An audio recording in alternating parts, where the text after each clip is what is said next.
We have tons of news on AEW and WWE in this video, so I'm just going to put the timestamps in the description down below. I want to kick things off with AEW before we talk about WWE, and that actually starts with CM Punk and a reported meeting that might go down with a ton of talent in AEW. So now Sean Ross Sapp of Fightful Select did report that while nothing is set in stone, they have been getting hints that the wheels of Punk's return have been in motion. We have talked about this. We have spoken about this. We have talked about CM Punk coming back. In case you missed it, there's a couple leaked plans. He's expected to be back in AEW by June 21st, potentially, and obviously things can change. However, some very, very interesting stuff is now coming out that basically Punk has been, he wants to work with the Elite, he wants to work with the Bucks, and then on the flip side of that is that maybe they don't actually want to work with CM Punk. It's also being said that a meeting has been planned between CM Punk and Chris Jericho, who have had numerous issues in the past. And basically, this is something that seems to be in the works, but also at the same time, too, it's expected that guys like FTR, potentially the Elite, and other talent will be involved in the meeting. So there is something being set up here backstage in trying to fix the issues. Obviously, Tony Khan would be a part of it.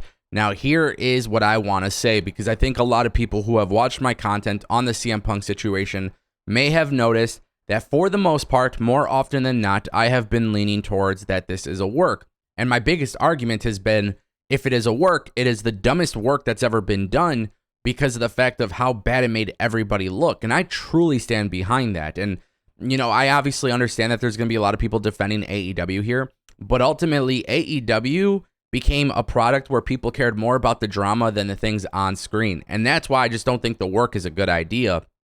But with that being said, if everything really went down the way it is, the best thing you can do is fix it. And that comes from at the very top with Tony Khan being a leader, trying to get everybody in the room together, trying to fix what's going on. This idea that AEW is going to do a brand split is absolutely ridiculous. And that's another part of this whole conversation, right?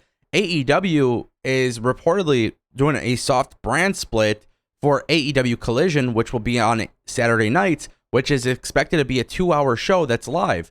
Now, I don't know who's making that decision, but ultimately AEW having Rampage 1 hour on Friday nights, and then a 2-hour show live on Saturday nights, and then a 2-hour show live on Dynamite. I'm glad to see them getting TV shows. Like, I want AEW to have TV shows, but Rampage has always been set up as the B show. And then what? CM Punk and other people will be part of this soft brand split to keep them away from other talent on Saturday nights. I just think there's something really weird with that, and I want to talk more about this in depth. But here's the thing, guys. In reality, a brand split has been something I've always wanted to see AEW do, but it should be between Rampage and Dynamite. It shouldn't be between this new show and whatever. And I feel like it undermines everything Rampage has done. I think it undermines so much in the company, but that's just from a fan perspective. That's my belief. Speaking of AEW, guys, what's going on with Drew McIntyre? He blacked out his Twitter. He removed his WWE references. And PW Insider recently reported that McIntyre and WWE are not even close to agreeing to new terms on a contract. And of course, this has everybody wondering if Drew McIntyre is going to AEW. Now, since I've talked about Drew McIntyre, and I've laid out the possibility that AEW can be in the running for him. But guys, you could talk about Wembley Stadium and you can say all of these different things. I like to look at long term. It's my opinion. I know some people will disagree, and that's completely fine. But more often than not, when AEW brings in a new talent into their company, they're chilling in La La Land. They are showing up every once in a while. Maybe they get a storyline here and there. There's a very big continuity issue every single week with AEW, and that's not like me just sitting there bashing AEW. That's just the truth, right? And I think WWE's big mistake, especially now that Vince is back, is like you see rematches more often. AEW doesn't do that. But I like to see continuity within a storyline every single week. That's all I'm asking for.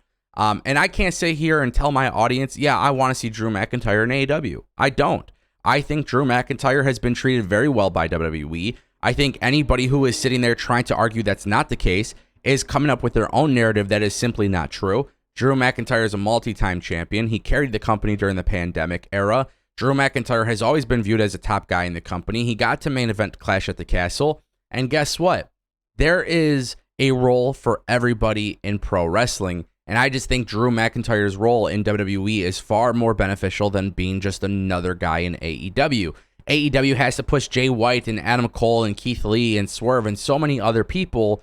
Why is Drew McIntyre going to jump over? And then, like if I was an AEW talent, I personally wouldn't like that. You know what I mean? But at the same time, too, I don't think Tony Khan would blunder Drew McIntyre. And I think a lot of people got to understand that as well. Drew McIntyre could also be playing the role of what Liv Morgan did, right? Liv Morgan was teasing a character change. She blacked out her Twitter. This is not uncommon. We've seen people do it in wrestling. We've seen people do it in WWE. Historically speaking, this could be Drew McIntyre playing into character, playing into story change. This could be Drew McIntyre potentially coming back to WWE as a heel. This could be Drew McIntyre using this as an opportunity to leverage more money from WWE, which is the right thing to do. And that's why it is so good to have AEW around, because guys can now get paid more. And again, I'm not saying he's been perfect under WWE, but because of AEW's existence, it allows WWE and AEW to really make big offers if they so choose, which, by the way, there's been nothing confirmed about AEW making an offer. Guys, I want to talk to you really quick about Cody Rhodes. Not too much I want to speak about here, but Cody Rhodes reportedly had some meetings while in Los Angeles for WrestleMania, and everybody is shocked. Guys, the idea of Cody Rhodes going to the acting career is definitely not a shocker to me. So basically, Sean Ross Sapp of Fightful Select had reported that Rhodes had some meetings over WrestleMania weekend while LA regarding potential roles in film and television. There was a discussion about him being linked or interested in the Johnny Cage role in an upcoming Mortal Kombat movie, and The Miz is reportedly also angling for the role. There's also been a discussion about a connection to a potential upcoming Zelda film, and obviously this shouldn't be a shocker to anybody. I feel like Cody Rhodes going Hollywood has always been in the cards. I feel like that was always the case with AEW. If there's one thing where WWE has a little bit more leverage over AEW, just the fact that WWE is the largest wrestling company, being a top star in that company, wanting to go Hollywood, I do feel like translates a little bit better than some of the other wrestling companies. But Cody Rhodes going to Hollywood makes a lot of sense. But also at the same time, too, is that why Cody Rhodes went to WWE? Is it really about becoming a champion? Is it really about headlining WrestleMania? Is it really about those things? Or is it about Cody Rhodes going to WWE and using that as a launching pad to Hollywood? Guys like The Rock, guys like John Cena did it. Cody Rhodes could very well be the next one to do it. It makes you wonder. And obviously that is a very, very interesting story going on. And guys, our final story is Money in the Bank. Who's going to win Money in the Bank this year? Well, now there appears to be some leaked plans. And yes, we are talking about LA Knight. Yeah. So Worked Wrestling, an inside Twitter account, recently revealed that LA Knight has been discussed internally as a leading candidate to win the Money in the Bank briefcase.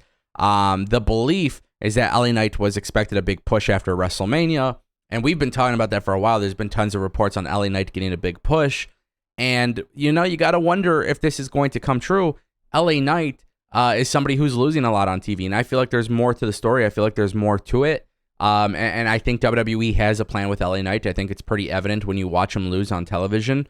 But the belief is that he is supposed to go into Money in the Bank and potentially be a successful cash in this year. You can't do that with Roman Reigns holding both belts. So something's got to give. Obviously, WWE draft is in 2 weeks. We'll find out more. But that's going to be really cool to see how it goes down. I feel like right now, if there's actually more to it and they build LA Knight properly and he cashes in successfully, that's a star-making performance. That's a star-making storyline. That's a star-making situation for WWE. And after seeing what Theory did with Money in the Bank, this would be the better route to go. What do you guys think? Let me know in the comment section down below.